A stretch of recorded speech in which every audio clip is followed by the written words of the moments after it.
Nagsagawa ng aerial inspection si Pangulong Bongbong Marcos sa ilang lugar na labis na apektuhan ng Bagyong Christine. Kabilang sa inikot niya ang Metro Manila, Batangas at Cavite. Nasa frontline ng balitang yan, si Maricel Halili. Sakay ng presidential chopper, personal na ininspeksyon ni Pangulong Bongbong Marcos ang ilang binahang lugar sa Metro Manila, Batangas at Cavite. Kahit saan lumingon ng Pangulo, may baha. Kaya bago pa ang aerial inspection, inutos na ni PBBM na gamitin ang lahat ng asset ng gobyerno gaya ng barko at eroplano sa search and rescue at paghahatid ng ayuda. Pati presidential choppers, pinapagamit niya na. Nakiramay din ang Pangulo sa mga namatayan ng bagyo, gaya sa Bicol na binayo ng todo.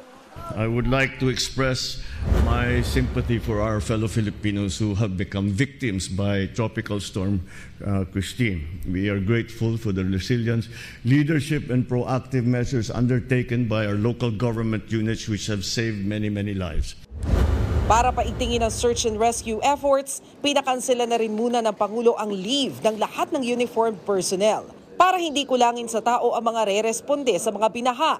Inutusan niya rin ang Budget Department na bilisan ang pag-release ng pondo na gagamitin sa ayuda at rescue operations. Assuming we need more funding, Sir President, we can tap the unprogrammed appropriations. Inatasan din ni PBBM ang DSWD na mamahagi ng financial assistance para sa rehabilitasyon ng mga binagyo. Pati ang Department of Agriculture, pinagde-deploy din ang mga kadiwa stores sa mga apektadong lugar para makatulong sa supply ng murang pagkain. Nagbabalita mula sa Frontline, Maricel Halili, News 5. Mga kapatid, Cheryl Cosim po, huwag maging huli at maging una sa lahat sa balitaan.